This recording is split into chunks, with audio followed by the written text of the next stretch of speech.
চলুন ঘুরে আসি হুমায়ুন আহমেদের স্মৃতি বিজড়িত নুহাশপল্লী থেকে। ঢাকা থেকে একদিনের জন্য ট্যুর দিবেন, তাহলে নুহাশপল্লী হতে পারে আপনার জন্য বেস্ট অপশন। ঢাকার অদূরে গাজীপুর সদরে পিরুজালিতে অবস্থিত এটি।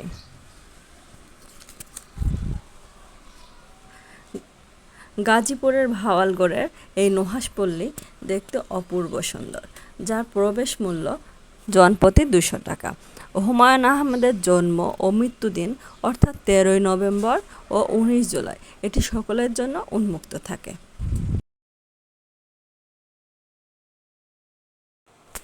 ঢাকা থেকে ময়মনসিংহগামী যে কোনো বাসে করে যেতে পারবেন নুহাশপল্লীর উদ্দেশ্যে। আমরা উত্তরা থেকে গিয়েছিলাম, আমাদের জনপ্রতি ভাড়া লেগেছিল 80 টাকা। 80 টাকা দিয়ে আমরা হোতাপুর বাস স্ট্যান্ড নেমেছিলাম। হোতাপুর থেকে আপনি সিএনজি, অটোরিকশা অথবা লেগুনা যে কোনো কিছুতে চড়েই আপনি যেতে পারবেন নুহাশপল্লী।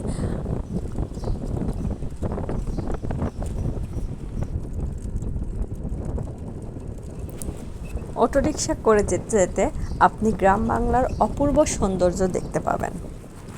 এই নুহাশপল্লী থেকে অর্জিত যে আয় হয় তার পুরোটাই এখানকার রক্ষণাবেক্ষণ কর্মচারীদের বেতন ভাতা এবং হুমায়ুন আহমেদ কর্তৃক নেত্রকোনার কুতুবপুরে প্রতিষ্ঠিত শহীদ স্মৃতি বিদ্যাপীঠ এর যাবতীয় খরচ মেটানোর জন্য ব্যয় করা হয়।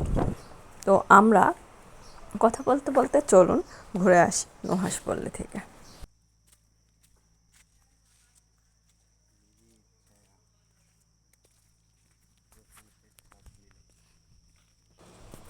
অটোরিকশা থেকে নেমেই আপনি রাস্তার দুপাশে ভাওয়ালের অপূর্ব সৌন্দর্য দেখতে পারবেন। একটু হাঁটলেই সামনেই নুহাশপল্লী। নুহাশপল্লীকে ঘিরে এখানে অনেকগুলো দোকানপাট গড়ে উঠেছে। এখানে বেতের অনেক কিছুই পাওয়া যায়, আর তার সাইডে খাবারের হোটেল আছে। আপনি চাইলে নুহাশপল্লীর ভিতরেও খেতে পারেন, সেই জন্য আপনাকে গেটেই কথা বলে নিতে হবে আগে থেকে। কিন্তু এখানে খরচটা একটু বেশিই মনে হলো আমার কাছে। তো চলেন প্রবেশ করি নুহাশপল্লীতে। গেট দিয়ে ঢুকেই আমরা সামনের দিকে আগাতে থাকলাম। চোখের সামনে দেখতে পাচ্ছিলাম ছিমছাম নুহাশপল্লী। হাতের ডান দিকে যেতে আমরা দেখতে পারলাম মা ও শিশুর একটি মূর্তি। শিশুটি দূরে হাত দিয়ে কিছু একটা দেখাচ্ছে। তার পাশেই আছে বসার স্থান।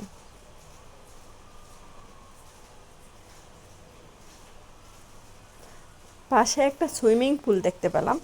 কঙ্কালের মাথা থেকে পানি বের হচ্ছে।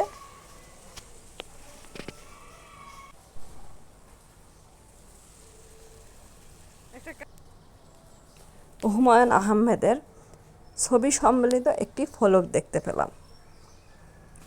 ফলকটির পরে আছে কয়েকটা মূর্তি। এখানে ফলের ঝুড়ি হাতে করে একটা মূর্তি আছে দাঁড়িয়ে।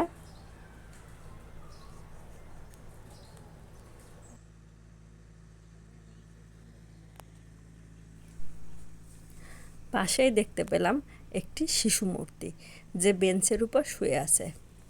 এই মূর্তিটি হুমায়ুন আহমেদের শিশুকন্যা, যে জন্মের সময়ই মারা গিয়েছে, তার অনুকরণে তৈরি করা হয়েছে।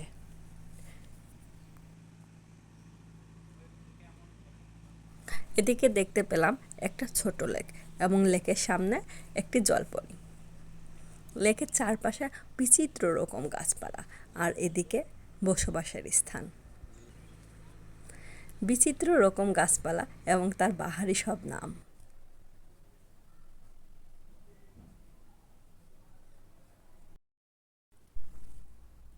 সামনেই দেখতে পেলাম দাবার কোর্ট। চলুন দেখি। দাবার কোর্টের গুটিগুলো কাঠের তৈরি। এগুলো রং নষ্ট হয়ে গিয়েছে, কোনোটা ভেঙে গিয়েছে।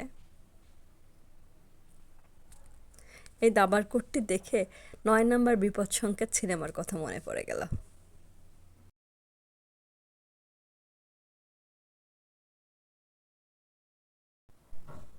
এদিকে আসে কয়েকটা বসার স্থান। আর এটা বৃষ্টিবিলাস বাড়ি। এই বাড়িতেই হয়েছিল ৯ নাম্বার বিপদসংকেত সিনেমার শুটিং। পাশে অনেকগুলো দোলনাও আছে। আর এদিকে কাঁঠাল গাছ এবং বসার স্থান।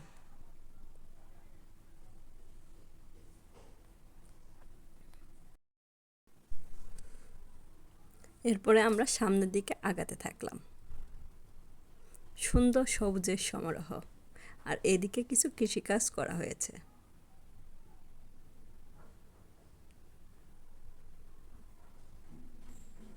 মনে হচ্ছে সবুজ কার্পেটে মোড়ানো। এখানে খালি পায়ে হাঁটতে বেশ ভালোই লাগছে। আর সামনের দিকে কিছু গবাদি পশু পালা হচ্ছে। আর এখানে রাশেদ হুমায়ুনের ঔষধি উদ্যান।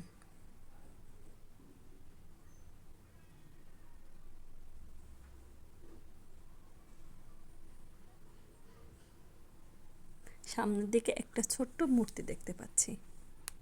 আর এদিকে একটা অনেক বড় গাছ। আর সামনের দিকে উঁচু অংশটি পাহাড়ের মতো মনে হচ্ছে।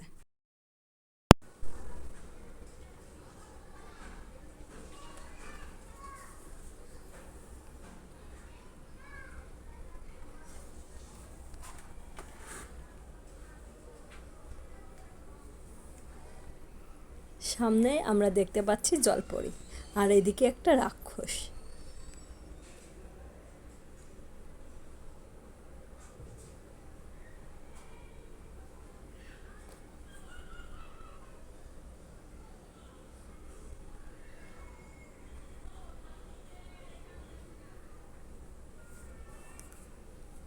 আর সামনে আছে কিছু প্রাণীর মূর্তি।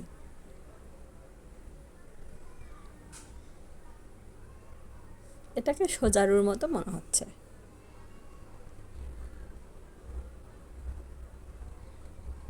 এটা উট।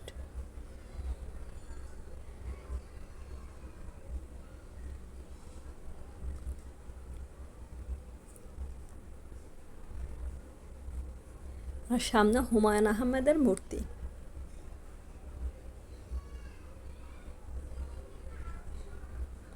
আর এদিকে ডাইনোসর।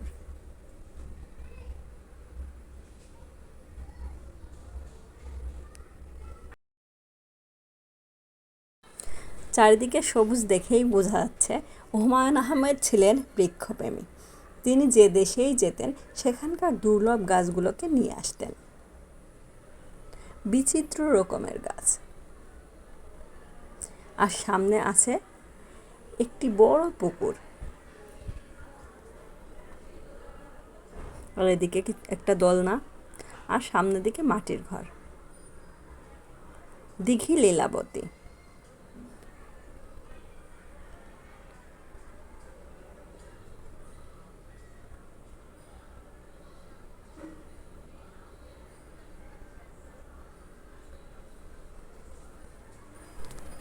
দিঘির চারপাশে রয়েছে অনেক ফুল গাছ এবং বড় বড় গাছ। এখানে একটা আছে বড় কাঠগোলাপ। আর এদিকে ফুল গাছ।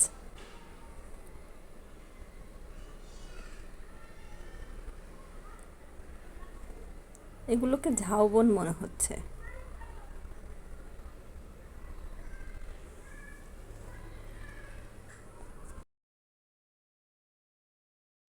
এই পুরো জায়গাটা দেখতে আপনার 1 থেকে 1.5 ঘন্টা বেশি সময় লাগবে না। আর যেহেতু সকাল 9টা থেকে 5টা পর্যন্ত খোলা থাকে, আপনি যে কোনো মুহূর্তে এসেই দেখতে পারবেন।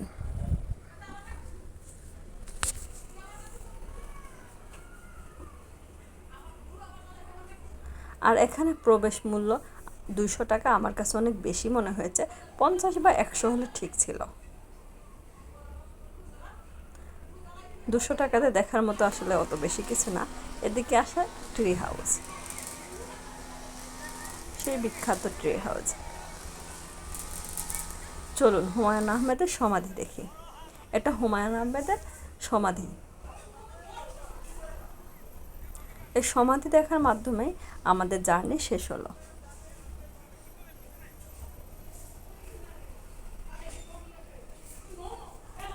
ধন্যবাদ সবাইকে।